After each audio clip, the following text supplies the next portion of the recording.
Welcome back. You're watching To The Point.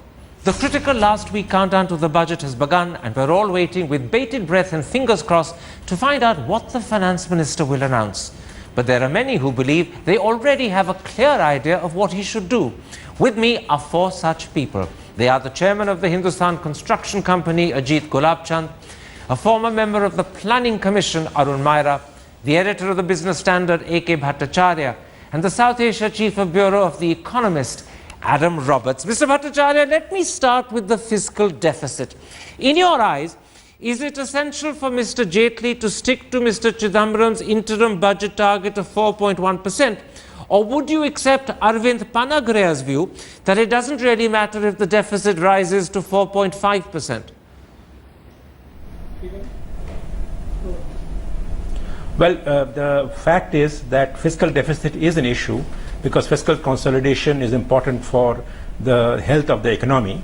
But I would not be a stickler as far as 4.1 is concerned, because if Mr. Jaitley sees some merit in 4.5% as a fiscal deficit even, and if he feels that it's necessary to inject some fiscal stimulus into the economy to revive growth and investment, then I think he may well go for it. But if he goes for it, he must also make sure that his budget also has 1, credible numbers, 2, tax administration reform, 3, tax net to be widened, and 4, expenditure priorities should be properly be delineated.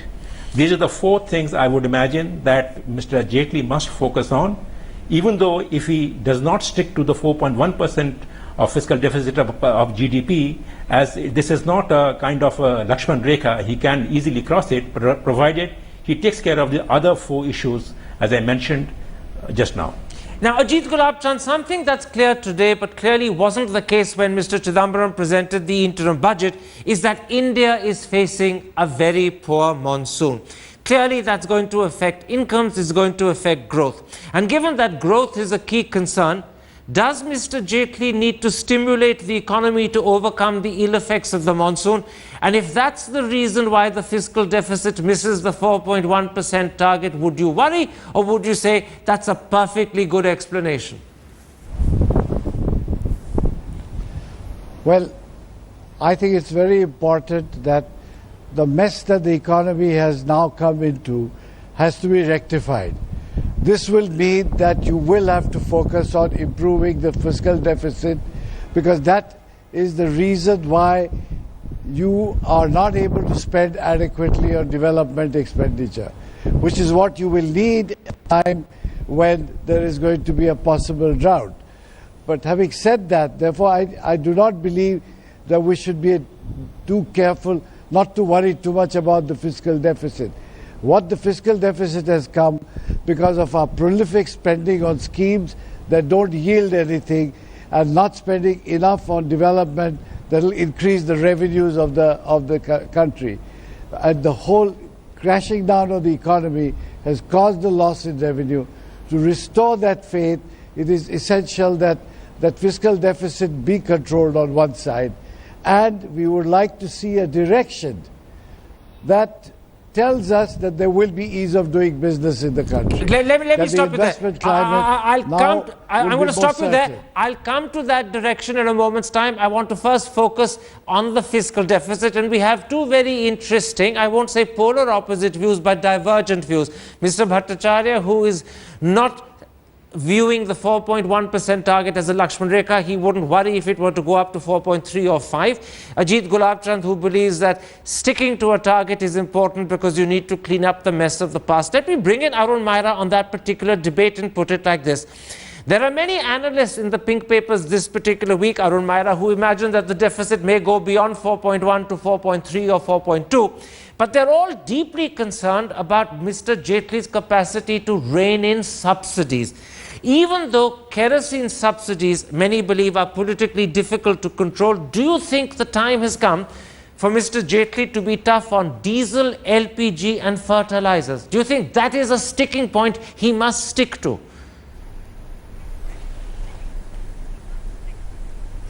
Karan, I think the earlier two panelists have responded to you well, that the balancing of the budget is a question and what percentage should be fixed for this year, the deficit. The second, as you pointed to, is the subsidies, that we must reduce the subsidies if we have to balance the budget. But that is politically quite difficult. I think the fundamental problems that have to be fixed in the country, and the question is how much the finance minister can do about it in this budget. The two fundamental problems are, firstly, is to stimulate the growth of enterprises and jobs so that incomes rise and there's less need for these SOPs and these subsidies. And we haven't paid enough attention to it, and I can give you some numbers about that.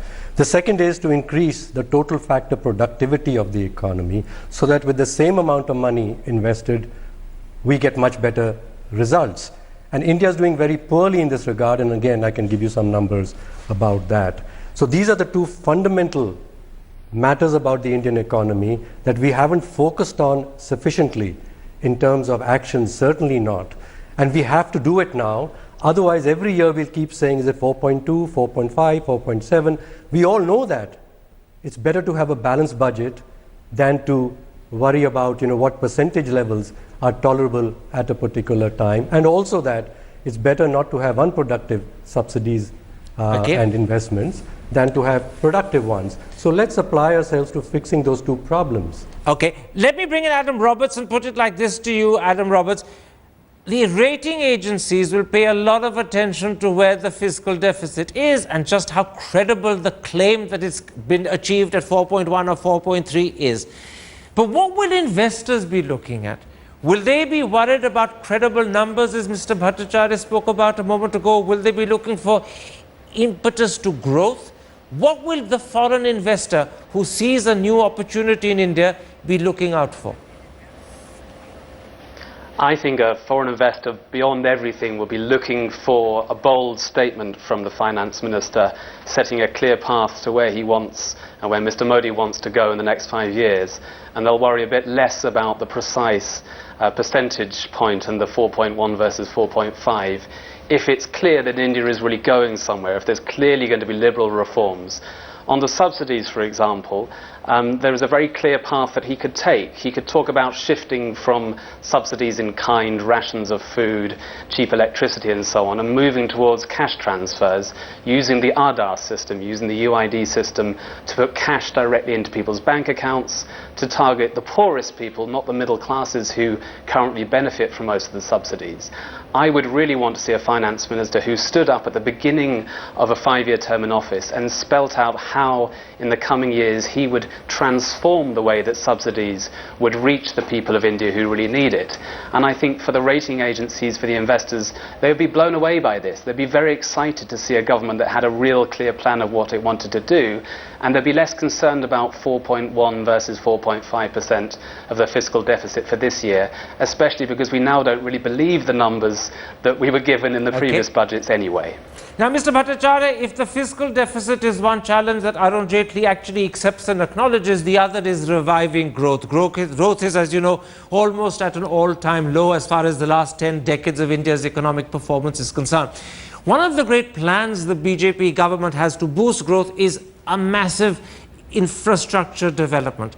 But they haven't revealed how they intend to fund it, and it's going to cost trillions of dollars. Would you like to see the budget announce a deep and extensive disinvestment program?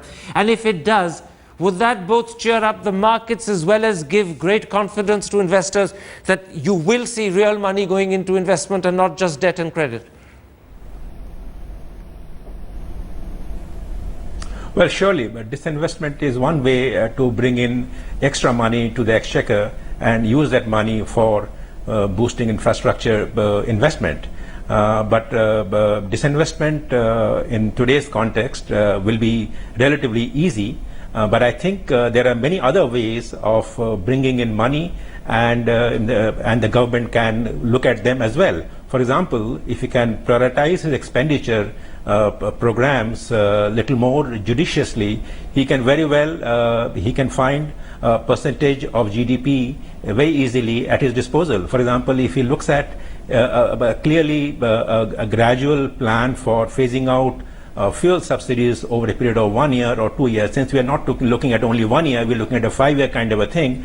So it's possible for him not just use disinvestment to raise resources, but also look at closely his expenditure priorities, expenditure programs, and that will give him a good amount of money to use for boosting investment, particularly, as you said, in the infrastructure sector.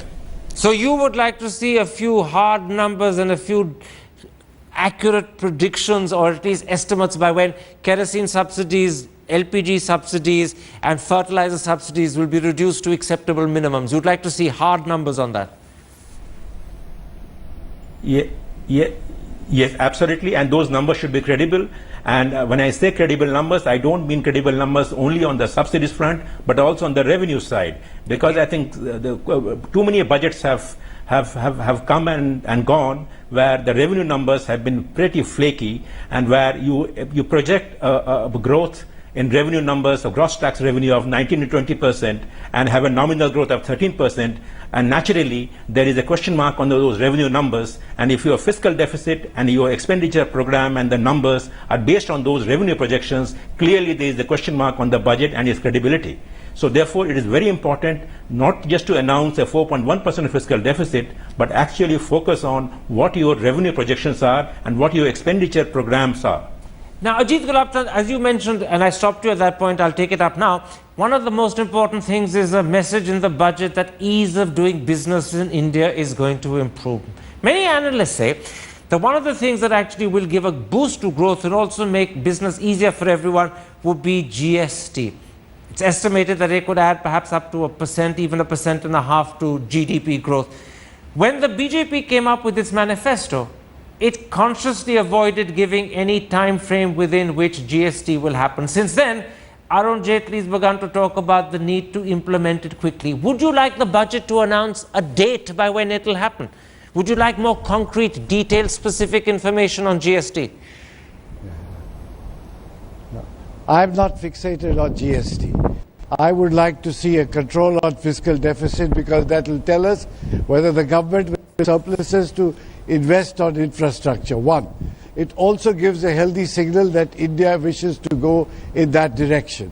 Second is, if you are not going to be able to get a growth rate so quickly, there's a huge mess to be cleared. The debris of the economic downturn that we went through has to be cleared first.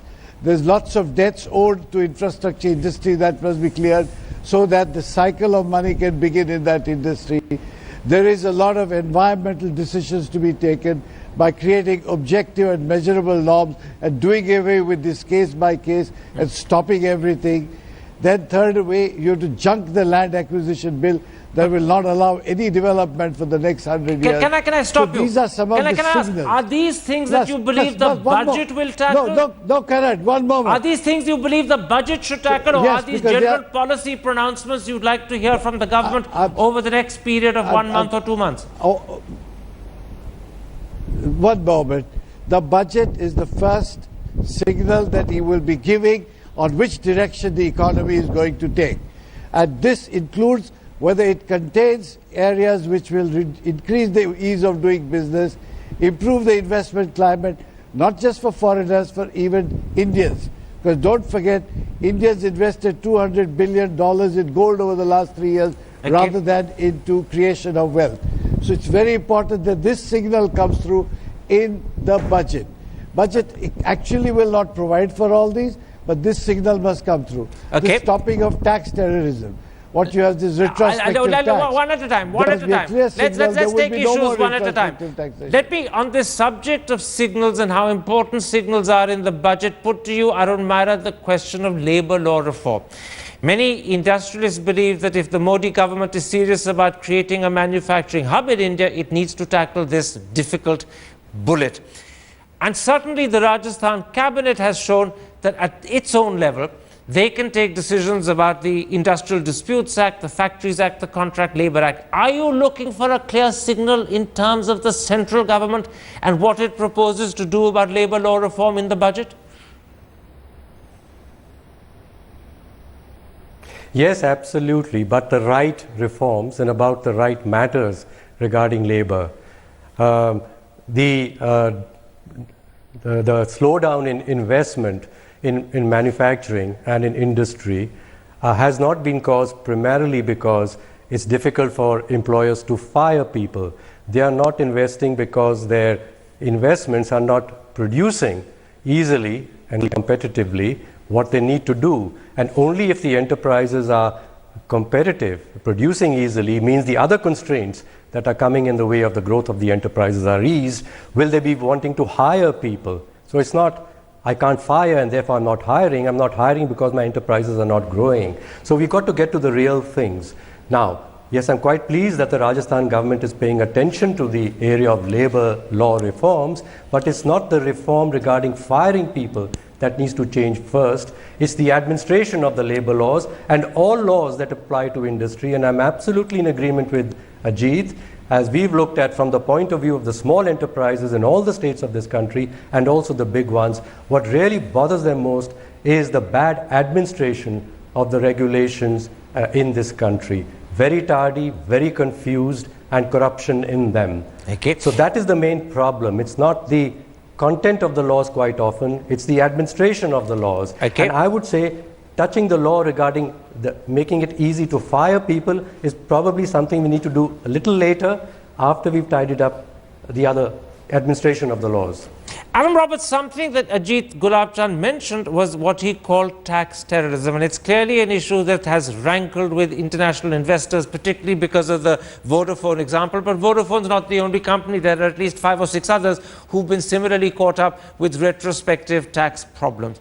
Now, the pink pickers have begun to speculate that the government could either reverse or perhaps find some other remedy for this particular problem, given that the initial problem happened with the budget of 2012. Would you look to the budget of 2014 July to be the remedy? Yes. I think, Karan, it is very important. Actually, it was to Adam Roberts. That's to Adam Roberts. Adam Roberts, I want Adam Roberts on that. He talks for foreign investors, and I'll come back to Ajit. Adam Roberts? I think foreign investors will look for a signal on this, because foreign investors, as well as domestic and others, will want to have predictability in their planning for tax. And I think the great uncertainty, the tax terrorism, the sense that people had extortion, they had inspectors gouging out as much money as they could get away with in the short term, knowing that later on maybe they would go to court and lose their battles, but they wanted the tax today. That led to such desperate uncertainty that no wonder people didn't want to come and invest here. So I think a clear message, even if it's not a sort of absolutely detailed law, but a clear message that there'll be predictability in the tax administration is something that everyone will be looking for. Ajit Gulabchand, what about the land acquisition bill? I know it's one that you've been deeply concerned about. It's made acquisition not just more expensive, but also much more difficult. Now, once again, Mr. Gadkari, judging by what the papers are reporting, is toying with the idea of amending it. He's consulted state governments who seem to have supported his proposals. But it's not going to actually be an amendment that affects the cost of acquisition. It will probably only at best make changes in terms of social impact assessment and perhaps the percentage of families whose consent is necessary. Would those limited changes be adequate, or do you want to see more? See, first important thing, I believe that junk this act, go back to the old act and improve it to some extent.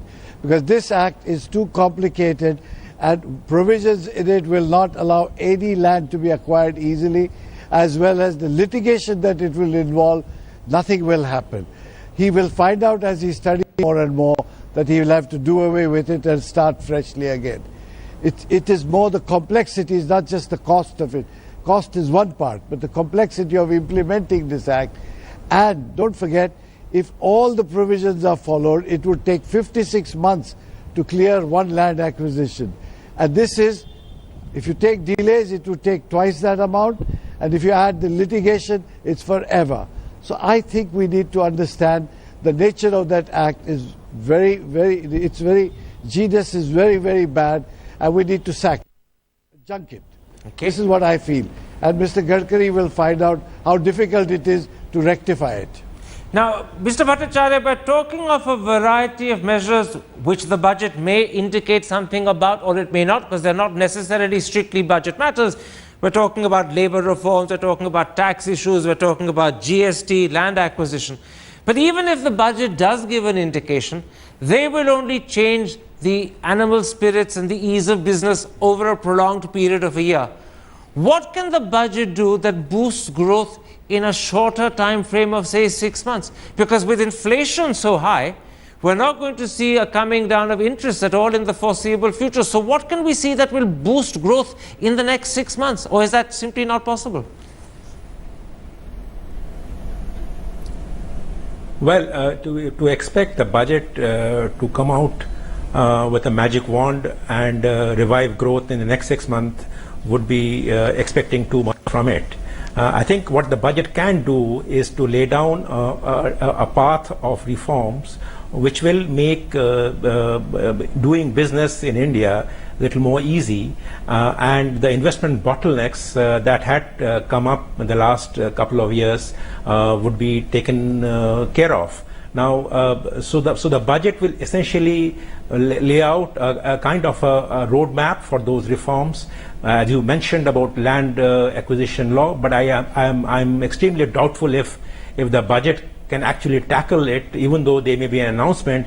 But remember that it is the BJP, which when is the opposition, also supported this land law.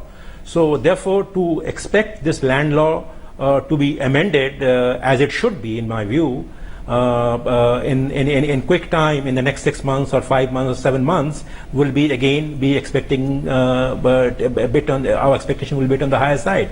So therefore, I think the budget should be expected to tackle the government's finances issue, the government taxation issue, and most importantly is the tax administration reform. And that is something which Mr. Jaitley can do through his budget. And I think that's an area where a lot of those low-hanging fruit are lying to be picked up.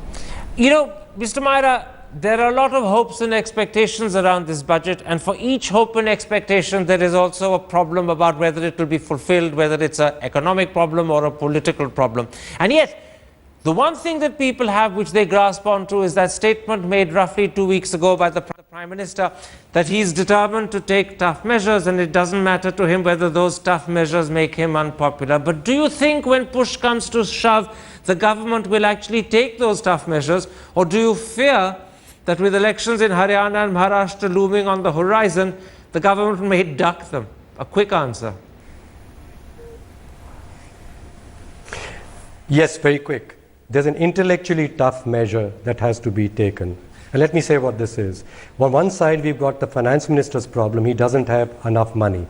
On the other side, we've got the political and the people's problem that they want things in their hands. They want more results.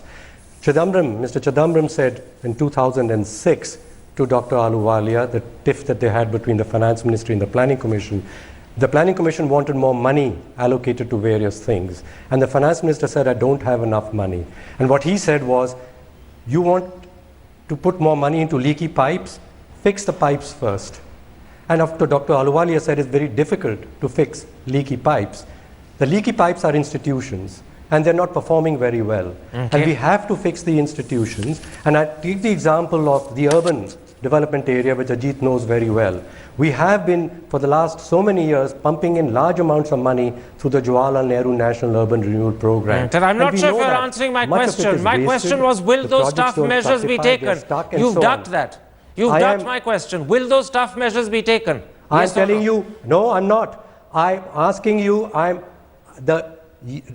they will not, because we are not discussing what that tough measure is. The tough measure is, it's not a very tough measure financially, it's a tough measure intellectually. We've got to start allocating more money to the building of the capacities of our institutions. I take your point. Been demanding the sort of tough measures the Prime Minister was hinting at, you're saying won't be taken, but other tough measures that he didn't mention, which need to be taken, perhaps could be, perhaps won't be. Very quickly, Adam Roberts, are you expecting a budget that lives up to the enormous hype that surrounds it, or do you think we're all going to be disappointed simply because the hype has reached huge proportions?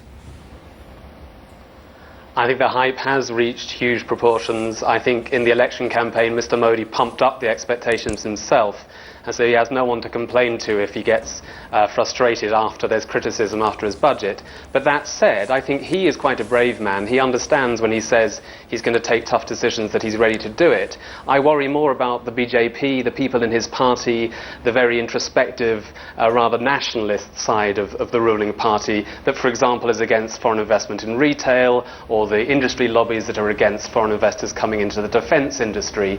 There's a strong sense of inward-lookingness still in the ruling party, and I think it's up to Mr. Modi to overcome that, and he will have to overcome his own allies as much as any opposition to get the sort of reforms through that India desperately needs to have. In other words, the budget is not just a test for the Indian economy, it's very much a test for the BJP and very possibly a test for the Prime Minister himself.